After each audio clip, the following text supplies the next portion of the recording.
I really like watching videos like this myself. I think it's really helpful to learn from people, and even though hindsight is a wonderful thing and I can't go back in time and tell myself some of these lessons, they might be helpful for you if you're a student or a new social worker. Before I start, if we haven't met, I'm Vicky from Social Work Sorted. Make sure that you subscribe to this channel. And when you subscribe to this video, it lets me know that it's helpful for you and I can keep making more of the same. I have a podcast and Instagram page, I'm on LinkedIn.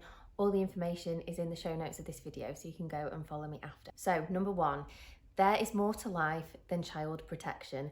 This is what I would tell myself, and it might be a little bit contradictory because all I've ever done is work in child protection and I've loved it. I'm really passionate about it. It's literally my job now to teach and train social workers who are in children's services. However, there wasn't enough taught to me, I think. There wasn't enough spoken about the different routes that I could go down as a social worker. And I know that is something that is experienced by lots of new social workers that I come into contact with. And one of the big takeaways that I've had from the podcast that I do is the avenues that people can go down once they qualify or get through their ASYE as a social worker. It doesn't just have to be child protection. And I think there's this really harmful narrative that, you know, people have to be inducted through doing child protection work, almost like a baptism of fire type narrative. And I just don't think it's true. And I think it can be really harmful because there'll be some social workers where child protection is not for them and they will feel like they are failures because they don't necessarily align with working in local authority child protection work, because the narrative is that that's just what you do and you have to be a particular type of person to do it. When I qualified, I really wasn't as aware of all the different roles that there are within children's services. You can be in a local authority and you don't have to work in a frontline child protection team. You can work in the third sector, you can work in fostering, you can work in charities. I know social workers who have gone on and started their own business. But you know, I've gone on and started my own business. There are so many different roles, and also it isn't just exclusive to children's services. Again, it sort of feels strange saying because I have worked in child protection, but it is not the be all and end all. If somebody is making you feel like that, if something is making you feel like that, remember there is more to social work than child protection. I actually think another thing that I wish I'd known is how much tea I would drink, but that's not actually included in my 5 lessons. The second thing that I wish I'd known before becoming a social worker is that nobody will get it. Nobody outside of it will understand it. And that really helped me once I'd learnt that lesson, because I didn't need to convince people. You know, if I was upset, if something had happened at work, if I'd had to go and do something, if I was out till 10 p.m, you know, waiting for a young person, or kind of with the police trying to find somebody who was missing, or I'd been shouted at, or I'd been to court, only other social workers who had been through it could truly understand it. Often I would find myself trying to explain how I felt, and it was really hard for people in my family or my partner to really understand that feeling because they hadn't been through it. And almost going through the motions of having to explain things and give context and try and, you know, give a picture of what had happened and how I was feeling, that was almost more stressful than the actual thing, because I was trying to convince somebody why I felt the way that I felt. And I wish I'd known that no matter what I do, I would never be able to explain that feeling. And it's why being part of a team, being with your colleagues, sharing things is so important, because they are the people that get it. And I have amazing friends from my social work teams, and I think it is because we all get it. When we're talking about our feelings, we don't necessarily need to offer that context. We don't need to take the energy to give a bigger explanation, because they just get it. And I think that's why having friends in social work is so important, and having those close relationships with your team makes such a massive difference. The third thing that I wish I'd known is that my biggest challenge would not be the children and families that I was going out to visiting, it would be other professionals. And I say that in inverted commas because it's not always a term that I like to use. But when I think about my most difficult days, it was the day that a psychologist literally screamed at me. I'm not even joking, screamed at me. It was the most unprofessional thing I've ever seen. I am talking about being sat in a courtroom on a day that I wasn't supposed to be working, where I'd had to organise childcare outside of my usual childcare hours, I had travelled for an hour and a half. I'd been up the night before till 2 in the morning writing a last minute statement. And as I was sat in the little waiting room in court, I heard 5 solicitors and the children's guardian talking about me and talking about the statement and picking apart, I think, one error that I had made. That was more challenging than any home visit that I have ever done. Working with other professionals where they are blaming me, where they are trying to shame me, that has been one of the biggest challenges and one of the hardest things that I've had to manage in my social work career. And I hugely underestimated that when I came into social work. And I think being able to share that with you means that I can support you in preempting those things that come up. I have a video all about multi-agency working, how to do that effectively. I've got podcasts on how to manage meetings, and a lot of that is around working with the other professionals that are in the room. And that is something that I was so unprepared for, that I want to be able to prepare you for as well. So I wish that I'd known that that would be my biggest challenge. I found it so hard to hold empathy for other professionals in the same way that I did for children and families. And that is a real skill that I continually have to work on and develop.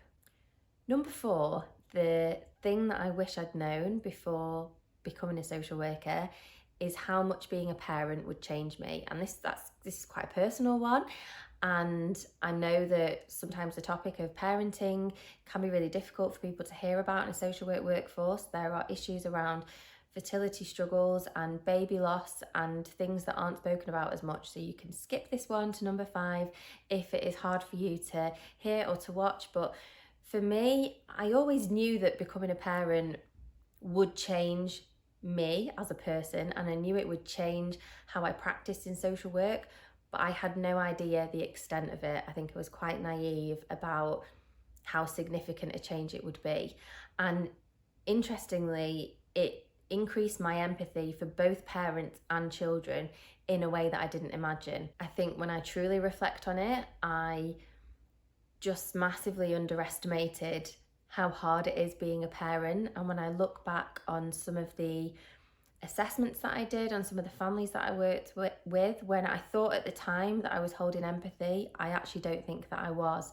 And I also, things like safe co-sleeping, how babies are fed, how people parent, I just had no experience of that myself when I started out in social work. And again, it just changed the way that I saw and judged ultimately parents, which I think makes a massive difference. And I don't think that you need to be a parent to be a good social worker. I'm not saying that at all. But for me personally, it's just something that I wish I'd known. Again, it also massively increased my insights into children. No 2 children are the same, I know that. And it's not a case where you can directly compare, but also being in that position of 24/7 caring for a child opened my eyes up to some of the things that I wasn't as aware of as a newly qualified social worker. Again, don't think that you need to be a parent to be aware of those things. It was just a shift in perspective that is a lesson for me, and again, something that I wish I'd known, but there's probably no way that I could have known or could have predicted those things. And the 5th and final thing I wish I'd known is how many doors would open for me because of social work. I went into social work not really knowing what it was. I did a 2-year master's after I had worked for 2 years and done an initial degree in drama and theatre arts. I'd worked in communities, I'd worked as a support worker, and I went into social work. My auntie was a social worker, so I had some idea of child protection work, but I really didn't see, like number 1, that there was much outside of the world of child protection. And I do wish I'd known how many doors that social work could open for me. And I want you to know that as well, because there is a really negative narrative about social work. And yes, it is really difficult. It's extremely hard to do under the current political systems that we have in place. It is extremely challenging, and I never want to sugarcoat that. But it is also an absolute privilege to be able to go into somebody's home and offer them help and support, and to walk alongside them as they make changes in their life, to be the person who says the kind thing to them about their parenting that nobody has ever said, or to be the person that a child confides in and talks to about things that they have never spoken to anyone about before. All those things are amazing about social work. Social work has allowed me to connect with other people that I would never connect with. I have some amazing friends who I have met through social work that I know I'm going to be in touch with forever. I have met colleagues in this online space and in person who have taught me so much about social work, but also about life in general, things that I will just take with me forever. And so many of the things that I have done in social work, even the task of going to somebody's home, knocking on their front door, going in, doing a home visit, holding that space, holding that empathy, observing, assessing, that one task, there is so much kind of caught up in that. When you know you can do those things, you start to push the barriers of what you think is possible for yourself. So although those things are challenging, you do come away with this idea of, wow, I did that. That is a big deal. What else can I do? And so, yeah, I'm not going to sugarcoat social work, but it does open doors. There are lots of opportunities. It gives you such a unique perspective on work, but also on life. I don't think you ever see things the same once you have studied and practiced in social work, because you have a systemic lens that you sort of can't turn off. And so you are more awake to things that are happening in the world. And rather than see that as a heaviness, I like to see that as my eyes being opened and me being more aware, which I think is a really positive thing. So that is the final thing that I wish I had known before becoming a social worker.